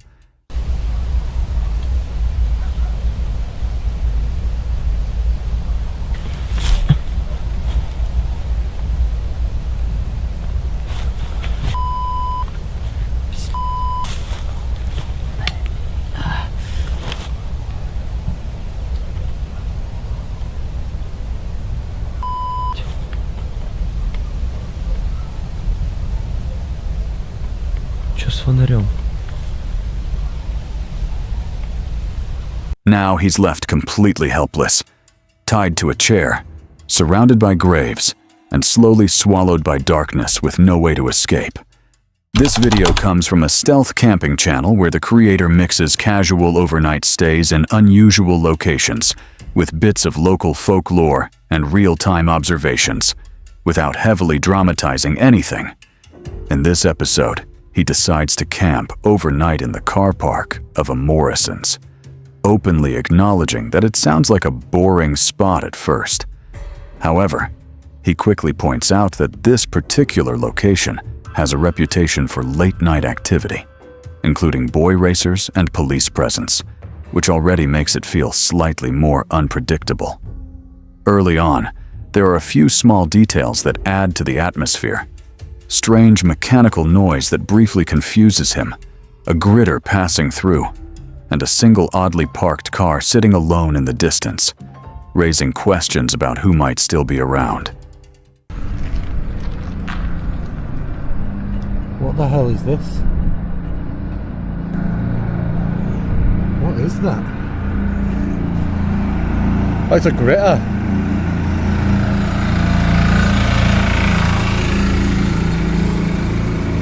That must mean it's going to be cold tonight. Wonder what the hell that noise was then. Right, let's release the beast. Come on then. Run free, you're free, little one. Got the whole car park to yourself, mate. What do you think to that, eh?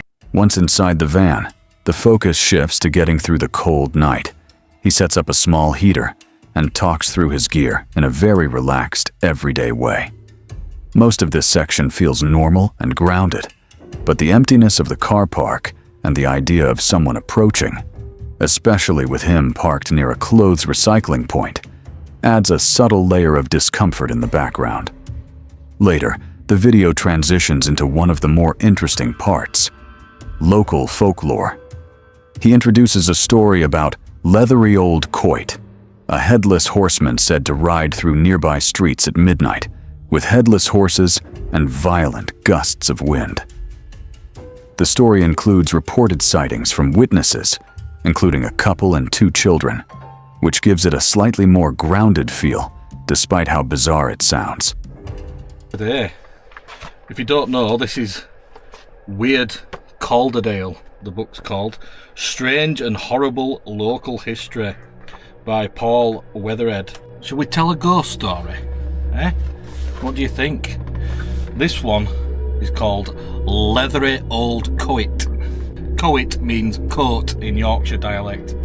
If you happen to be in Westgate area of Elland around midnight and feel a sudden violent rush of wind on the otherwise still night, it might have been Leathery Old Coit, one of Calderdale's best known spooks, flashing by you. Leathery Coit, Yorkshire for leather coat, is a headless horseman who rides a carriage pulled with headless horses through the streets of Elland. He emerges from a barn whose doors creak open without any human help, and the grim, headless spectre thunders out amid howling wind down Dog Lane onto the old earth before returning whence he came. The main source for the story of Leathery Coit is Lucy Hamerton's 1901 book Old Elland. She also introduces us to witnesses who had seen the ghost. The first are an anonymous The first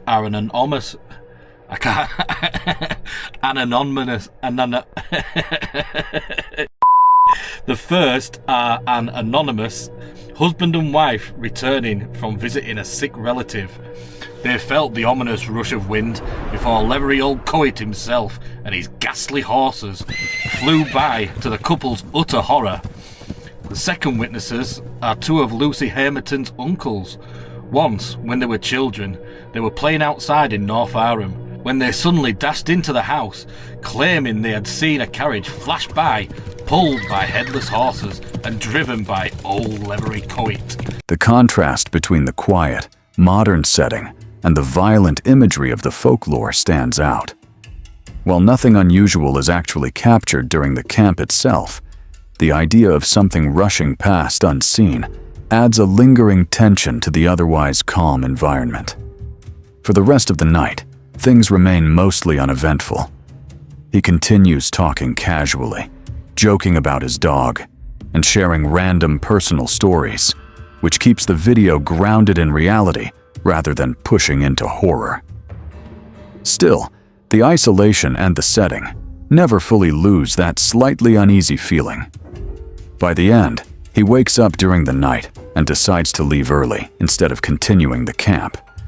There is no clear paranormal activity, but the combination of location, quiet surroundings, and the folklore element gives the video a subtle but consistent sense of unease.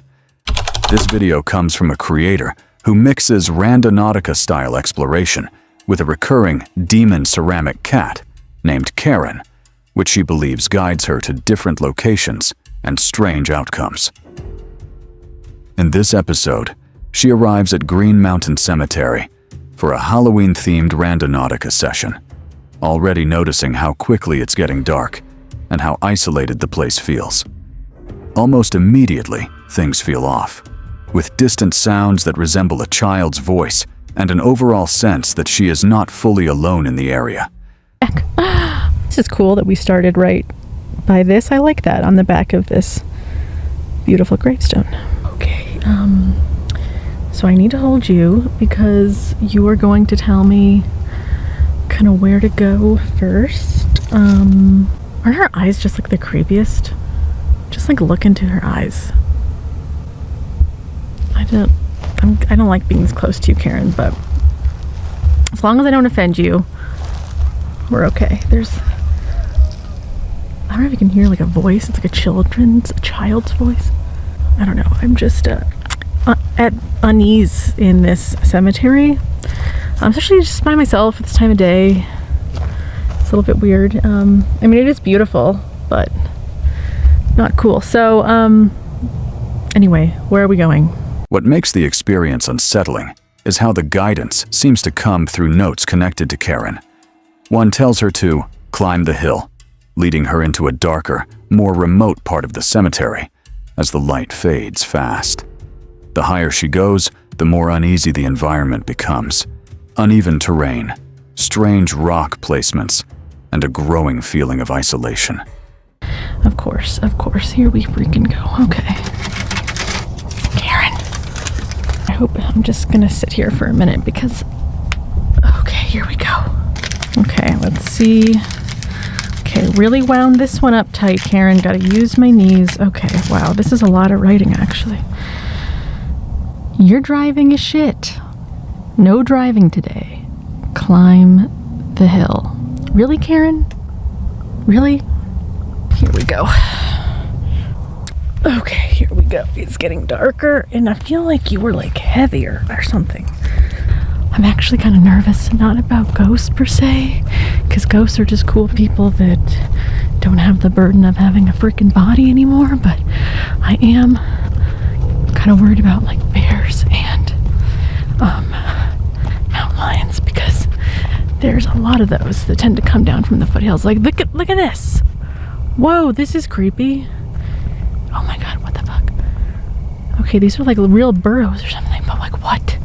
They're big. Like what kind of thing burrows? And maybe like a coyote or something, I don't know. But this is like troubling to see this right by the road. Or trail, I should say. I feel like a big animal. Just gonna pop. That's like a big animal. Like bigger than a gopher is gonna pop out of there. The tension peaks when she descends and finds another note hidden in the bushes, reading, "I'm always watching," along with a dead rose and "I love you." I just can't help but notice there's something weird kind of under the leaves in the bushes. What is this? Oh, of course there's a note. Of course, Karen. Okay, let me just try to like, I don't know. Okay, just illuminate so I can get this freaking note that I'm now like so afraid of what this might say. Okay. Can you wait, look at that. I love you. Rose is very dead, but okay. What is, I can't even read this. Oh my gosh. I'm always watching. Freaking, of course. Ugh. Leave it to Karen to be really... This moment stands out as the most chilling part of the entire video, shifting everything from curious exploration to a feeling of being observed. Cute. I love you. What do you guys think? Little angels, this feels like I have a spirit admirer. Yes, I think they say yes. So we're just gonna take that because I know that's for me. A dead rose because it's a dead. And now it is way too dark and I'm officially done. We're done. Shortly after, she notices strange flashing or strobe-like lights near a gravestone in the dark, something she cannot explain and does not expect in such a place. Combined with the earlier note, it pushes the atmosphere into something far more uncomfortable than a typical exploration. A black shadow still over there. No coyotes have eaten you. If they did, they would obviously not be in for a treat because you are ceramic, but maybe delicious. I don't know. Clearly something has tried to gnaw on you in the past, but it is time for us to go, so let's go. By the end, the sense of unease outweighs curiosity, and she quickly decides to leave the cemetery, describing the experience as strange, but unsure whether it was paranormal or something staged. This video follows a solo explorer returning to one of the most isolated places he regularly films, an area he immediately describes as sketchy before anything even begins. He mentions there are several locations he investigates, including another deep mountain site filled with strange symbols and reported sightings. But for this night, he chooses this remote lakeside spot far away from any normal access. From the moment he arrives, something feels off. The area is quiet, but not in a normal way. He points out a strange smell in the air and explains that years ago, a body was found near the boat ramp under suspicious circumstances. Well, this is where I'm going to spend the night tonight. I got a late start getting here. It's already super late.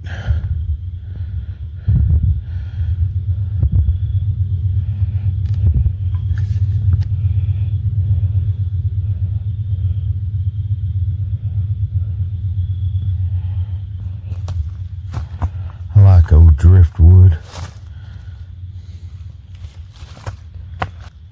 I found out back about 12 years ago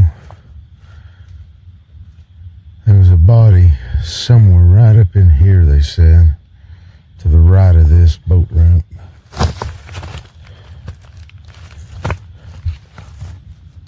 And it wasn't natural causes.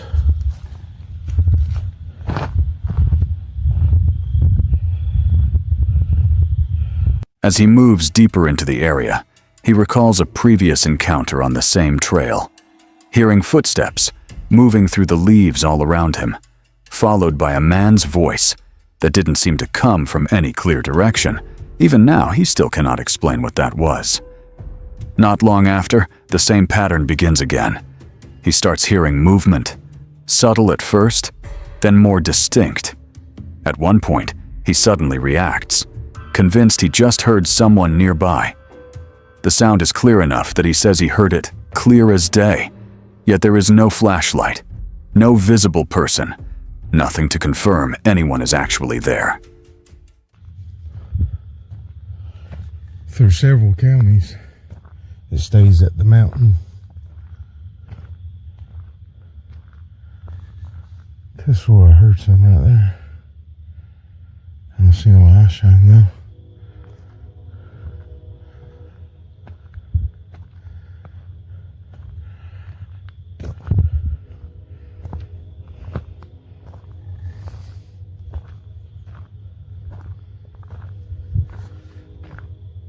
Oh shit. I just heard somebody.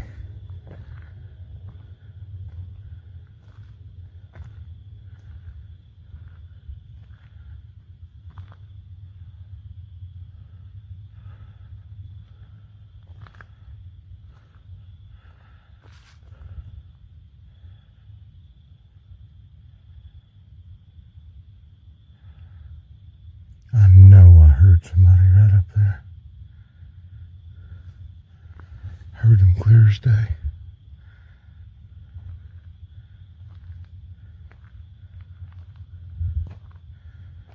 Every time I come here, I push my luck. The tension rises when he approaches a hidden graveyard deep in the woods. Even before entering, he hesitates several times, openly saying he doesn't want to go in. The ground is covered in dry leaves, making it impossible to move quietly, meaning anything nearby would easily hear him coming. Inside, the atmosphere shifts immediately. He describes a heavy, uneasy feeling and recalls past visits where he claims to have seen shadow figures and even had to run out of the area. The graves are scattered throughout the forest rather than organized, with some dating back to 1832, adding to the sense of age and isolation. It goes deep back in there. But that's where I've barely gotten away. I've had to run and run.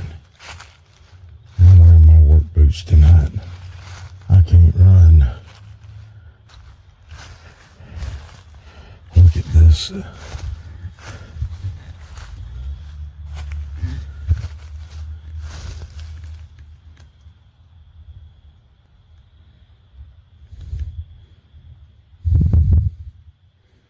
$1832.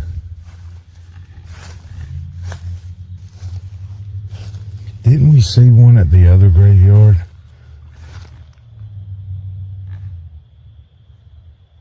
That was 1832.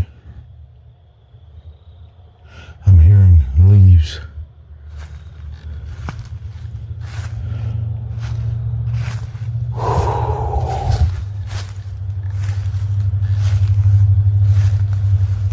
Hearing leaves back at the other end. That's what happened last time. Every hair on me is standing up. Oh, Lordy. I'm out here by myself.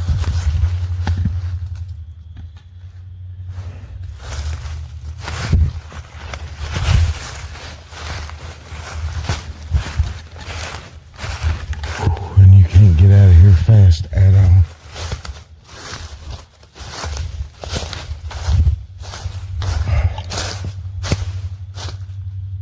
Eventually, he leaves the graveyard, but the feeling doesn't go away. For the night, he decides to sleep inside his vehicle, setting up a camera despite being uncomfortable with the idea, since anyone, or anything, could potentially see inside. The most unsettling moment happens later in the night. He suddenly wakes up, convinced that someone was trying to get into his vehicle. The sound feels close and deliberate. He immediately checks outside but finds nothing there.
Somebody was trying to get in my Bronco.